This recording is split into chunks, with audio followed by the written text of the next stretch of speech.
Hey there, it's Seb Frey here with another exciting episode of It's a Seb Show. Hey, guess what? I finally cracked 100 subscribers on YouTube. I now have something like 132, and because of that, I now get my own custom URL on YouTube. So this show is now youtube.com/c/SebFryTV. Very exciting, very exciting. One more milestone on my way to get hundreds of thousands and eventually millions of subscribers, right? Right, but that's not what I want to talk about today. What I want to talk about today is something very, very important. It is the future of real estate pricing in the greater San Francisco Bay Area. Now, today, it's Tuesday, May 19th, 2020 right now. And this is I don't know what we are, like 8 weeks, 9 weeks, something like that, into sheltering in place here. And you started to see announcements in the media saying like so-and-so corporation is not going to require their employees to go back to work in the office until, say, 2021.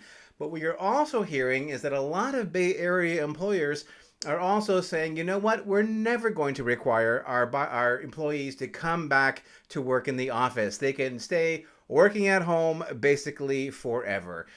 Now, what does that mean for real estate pricing in the greater San Francisco Bay Area? As you know, real estate prices here are very high, and they are much cheaper in other places like, say, Nevada or Oregon, two of our lovely nearby neighbors, right? So, now, a lot of people in the Bay Area have said, you know what, I would leave the Bay Area if I could make the same money somewhere else. Well, a lot of these employers are saying, you know what, I'd be happy if my employees worked somewhere else. The stay-at-home thing is working really well.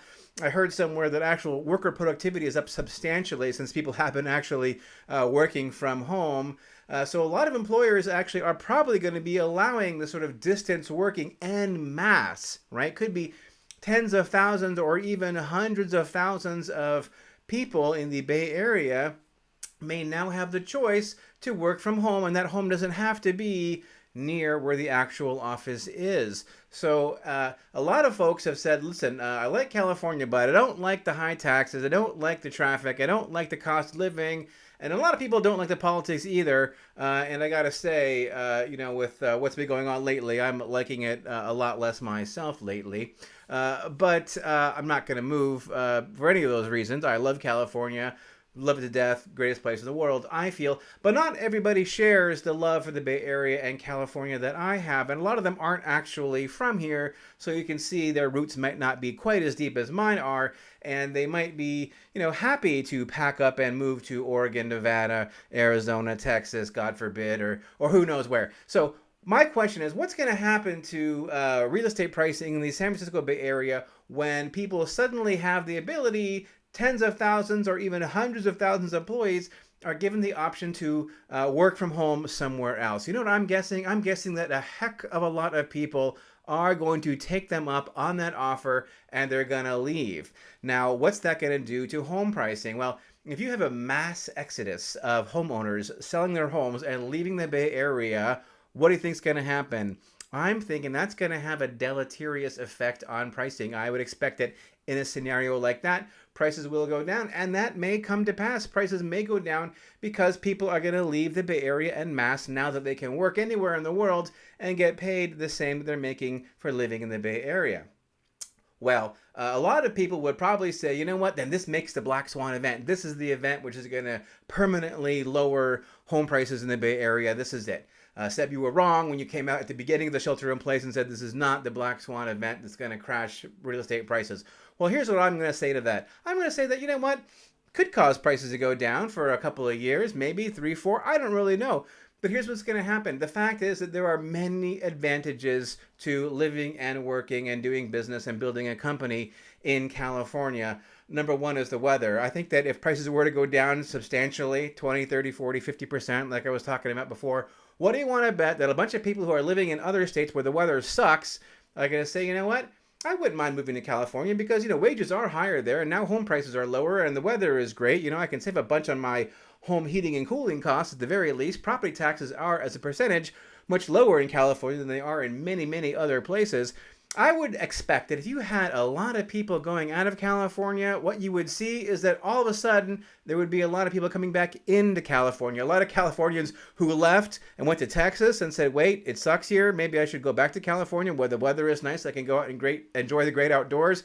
I think that you would find that if a lot of people did end up leaving from California because they were suddenly freed up to work anywhere in the world they wanted to, you would find a reverse rush back into the country, back into the states, and you would find an equilibrium. And maybe prices would be lower than they are today. I don't really know. What I suspect is that they would be lower in a real terms, not necessarily inflated terms, because inflation is going to continue marching upwards. And don't get me started on what's going to happen when all this money they're printing wildly finally ends up inflating the value of the dollar. Who really knows what's going to happen then? But what I'm saying is that if you're hearing this doom and gloom, like people are going to leave the Bay Area, and that's it, house prices are going to crash, I'm saying maybe they will for the short term, but over the long term, don't bet against California. It's a losing bet. Every time people bet against the California real estate market, in the long term, they always end up coming up short. So I don't think it's the end. I think it may be an opportunity to buy perhaps in California if prices do go down, but I think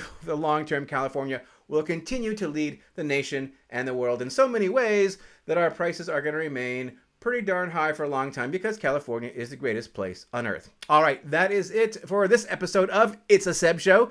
Thank you so much for watching. Hey, do me a favor. Would you give me a thumbs up? Would you give me a like? Would you give me a comment? And a share would be totally awesome. Share it on YouTube. Share it on Twitter, on Facebook, on wherever it is that you do your social media. In Twitter, that would be awesome. All right, hey, thanks again so much for watching, and I will have another episode up again before too long.